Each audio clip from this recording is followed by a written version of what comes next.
আজকে আমরা সপ্তম শ্রেণীর তৃতীয় পর্যায়ক্রমিক মূল্যায়ন 2025 সালের পরিবেশ ও বিজ্ঞান বিষয়ের সম্পূর্ণ উত্তর সহ একটি প্রশ্নপত্র সম্পর্কে আলোচনা করব।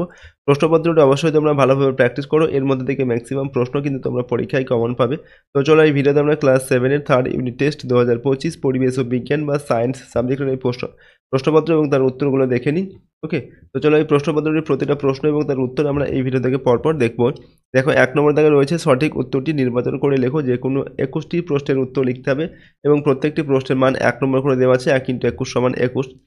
1 নম্বর দাগে নিউটনের প্রথম গতিসূত্র থেকে পাওয়া যায় জ্যাডের ধারণা, বল পরিমাপের সূত্র, ভরবেগের ধারণা না কার্যের ধারণা।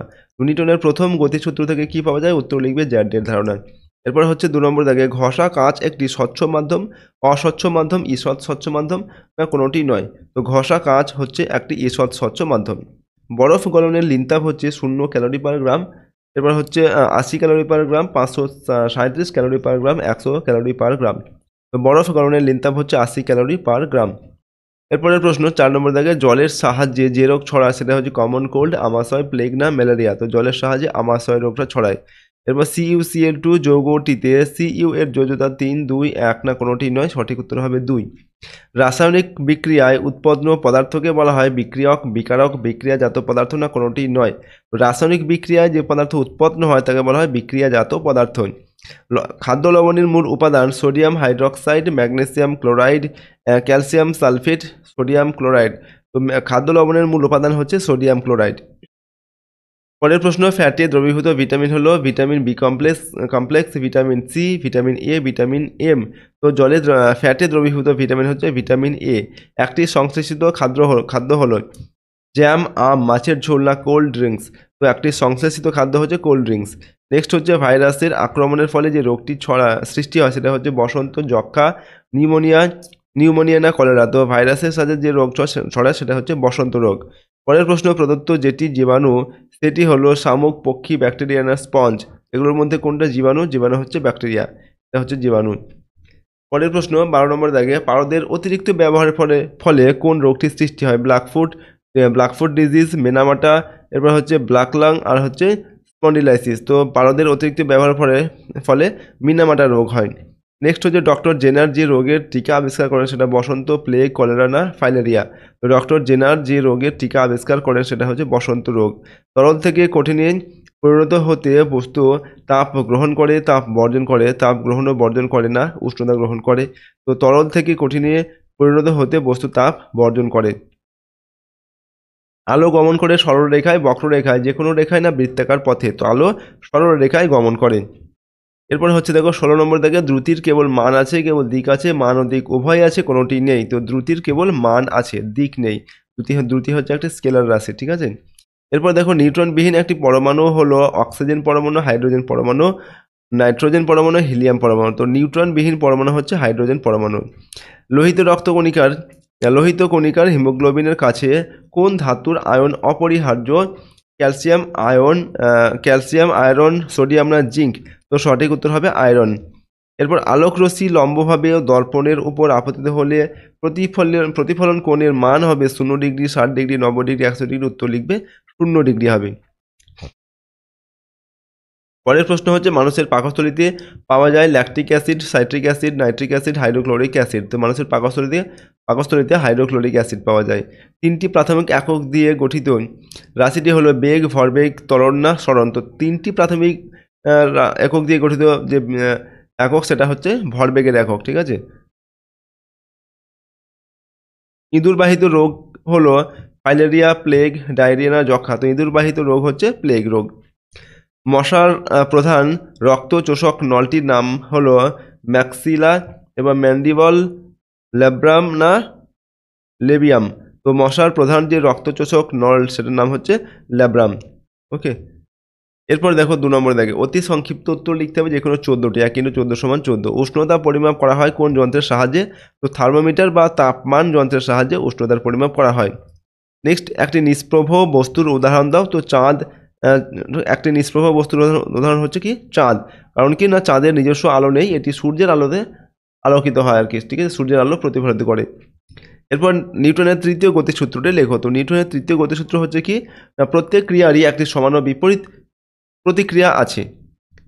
বস্তুর সরণের হারকে কি বলে? তো বস্তুর সরণের হারকে বলা হয় বেগ। ওকে, বেগ বা ভেলোসিটি।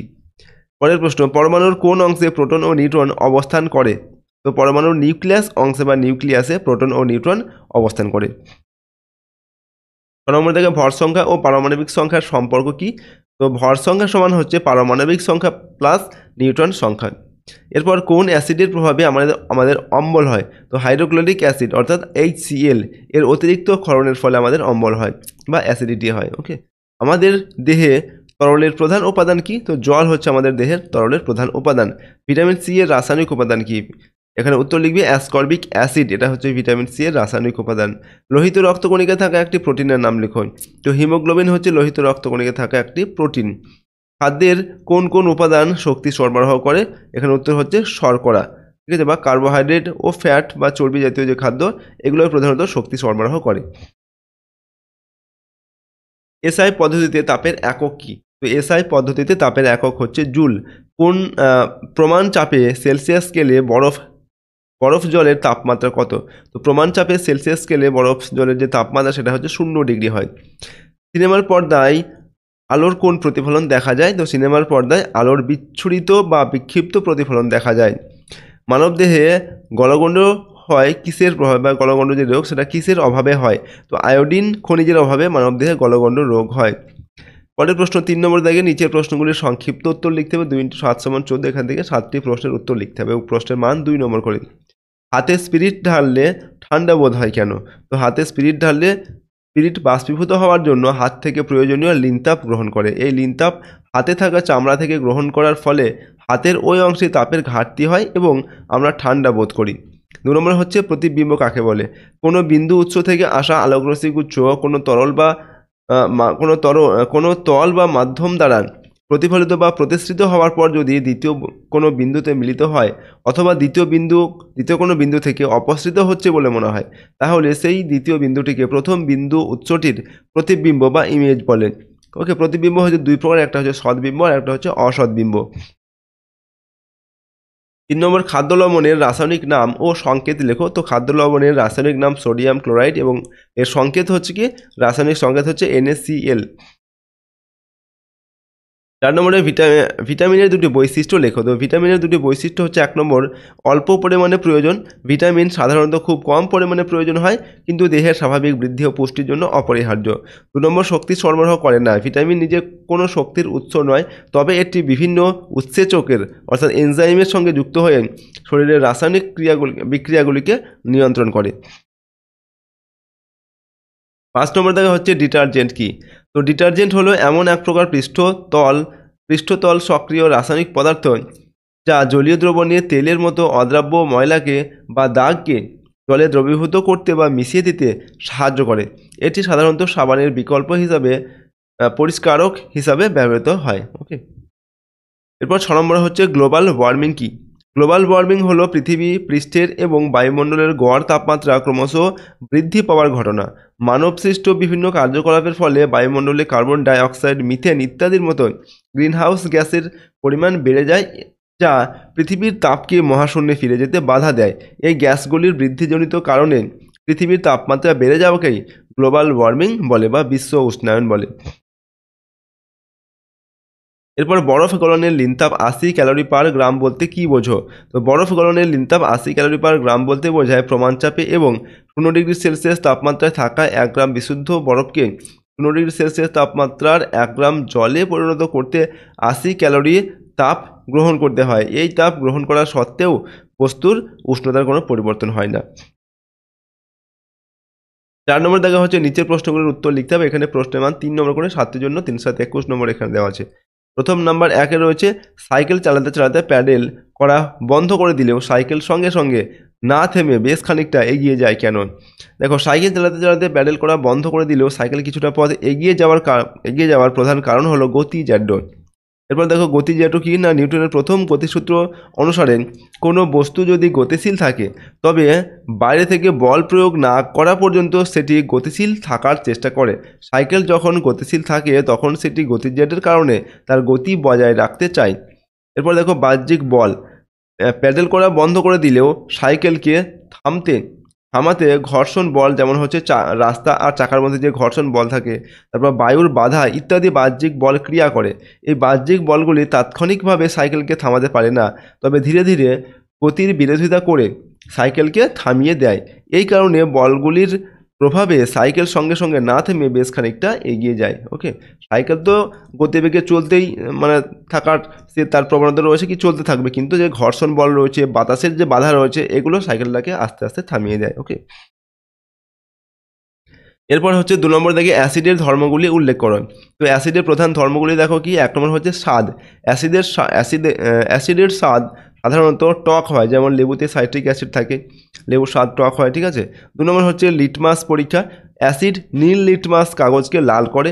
3 নম্বর হচ্ছে জলীয় দ্রবণ, অ্যাসিড জলীয় দ্রবণে হাইড্রোজেন আয়ন অর্থাৎ H+ আয়ন উৎপন্ন করে। 4 নম্বর হচ্ছে ধাতুর সঙ্গে বিক্রিয়া, সাধারণত অ্যাসিড ধাতুর সঙ্গে বিক্রিয়া করে লবণ ও হাইড্রোজেন গ্যাস উৎপন্ন করে। 5 নম্বর ক্ষারকের সঙ্গে বিক্রিয়া, অ্যাসিড ক্ষারকের সঙ্গে বিক্রিয়া করে লবণ ও জল উৎপন্ন করে। এই বিক্রিয়াকে প্রশমন বিক্রিয়া বলে। তো এগুলো হচ্ছে অ্যাসিডের ধর্ম। 3 নম্বরে হচ্ছে খাদ্যতন্তুর প্রয়োজনীয়তা কী। তো খাদ্যতন্তুর প্রয়োজনীয়তা হচ্ছে 1 নম্বর মলত্যাগের সাহায্য। খাদ্যতন্তু নিজে পরিপাক না হলেও এটি খাদ্যবস্তুর আয়তন বৃদ্ধি করে এবং মলকে নরম করে, যা কোষ্ঠকাঠিন্য দূর করে এবং হজমে সহজে মলত্যাগে সাহায্য করে। আর 2 নম্বর হচ্ছে রক্তের শর্করা নিয়ন্ত্রণ, এটি পরিপাক প্রক্রিয়াকে ধীর করে দেয়, ফলে রক্তে গ্লুকোজের শোষণ ধীরে হয়। এটি ডায়াবেটিস নিয়ন্ত্রণে সহায়ক। 3 নম্বর হচ্ছে কোলেস্টেরল হ্রাস, খাদ্যতন্তু দেহের কোলেস্টেরল শোষণ কমাতে সাহায্য করে, যা হৃদরোগের ঝুঁকি কমাতে পারে। ওকে, এগুলো হচ্ছে খাদ্যতন্ত্রের প্রয়োজনীয়তা। 4 নম্বর হচ্ছে ক্ষুধা নিবারণ, এটি পেটে বেশিক্ষণ থাকে, যার ফলে পেট ভরা থাকার অনুভূতি আসে এবং ঘন ঘন ক্ষুধা লাগে না। 4 নম্বর পাস্তুরাইজেশন কাকে বলে।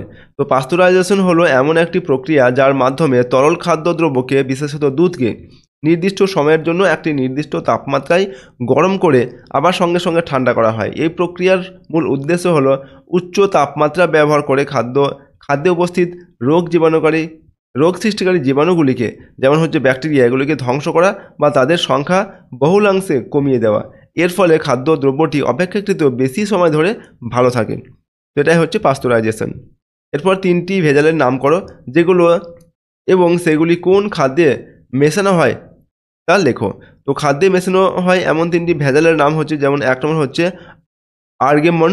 ওকে, আর্গেমন বীজ, এটা কি করা হয়, এটি সর্ষের তেল বা অন্যান্য ভোজ্য তেলের সঙ্গে এটা মেশানো হয়, এটা হচ্ছে এক প্রকার ভেজাল আর কি।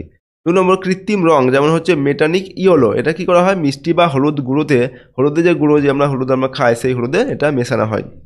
3 নম্বর হচ্ছে পাথর বা কাকড়, এগুলো চাল, ডাল বা অন্যান্য খাদ্য শস্য বা দানা শস্যতে এগুলো মেশানো হয়, তো এগুলো হচ্ছে ভেজাল। এরপর দেখো বলা হয়েছে কি,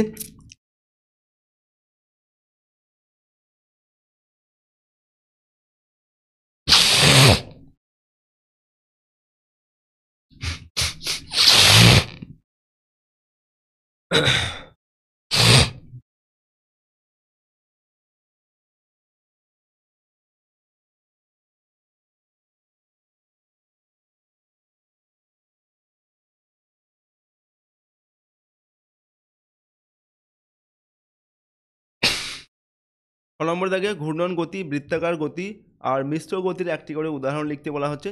দেখো গতির প্রকারভেদ ও উদাহরণ আমরা লিখছি। 1 নম্বর হচ্ছে ঘূর্ণন গতি, যে গতিতে কোনো বস্তু একটি নির্দিষ্ট অক্ষকে কেন্দ্র করে ঘুরতে থাকে তাকে ঘূর্ণন গতি বলে। যেমন হচ্ছে উদাহরণ হিসেবে আমরা লিখছি লাঠিমের গতি বা লাট্টুর যে গতি বা ঘূর্ণায়মান পাখার ব্লেডের গতি, এগুলো হচ্ছে ঘূর্ণন গতি। 2 নম্বর বৃত্তাকার গতি, কোনো বস্তু যখন একটি নির্দিষ্ট বিন্দুকে কেন্দ্র করে বৃত্তাকার পথে ঘুরতে থাকে তখন তাকে বৃত্তাকার গতি বলে। যেমন হচ্ছে সূর্যের চারপাশে পৃথিবীর গতি বা ঘড়ির কাঁটার ডগায় পিনের গতি।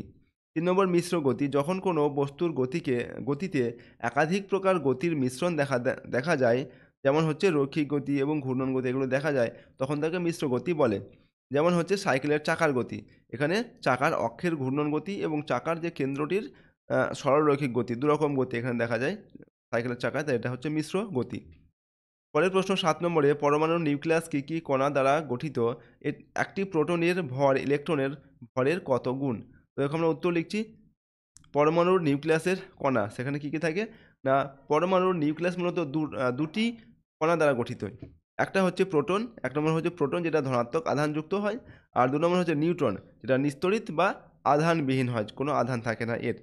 এবার বলা হচ্ছে একটি প্রোটনের ভর ইলেকট্রনের ভরের কত গুণ। তো প্রোটন ও ইলেকট্রনের ভরের তুলনা আমরা লিখছি এখানটায়। একটি প্রোটনের ভর একটি ইলেকট্রনের ভরের প্রায় 1836 গুণ, অর্থাৎ একটি প্রোটন একটি ইলেকট্রনের থেকে 1836 গুণ বেশি ভারী হয়। ওকে, তো দেখো এই ভিডিওতে আমরা তোমাদের ক্লাস 7-এর থার্ড ইউনিট টেস্ট 2025 বা ফাইনাল এক্সাম 2025 সালের পরিবেশ ও বিজ্ঞান বা সায়েন্স সাবজেক্টের একটি কোশ্চেন পেপার এবং তার সম্পূর্ণ উত্তর আমরা এখানে আলোচনা করলাম। প্রশ্নোত্তরগুলো অবশ্যই তোমরা ভালোভাবে প্র্যাকটিস করো।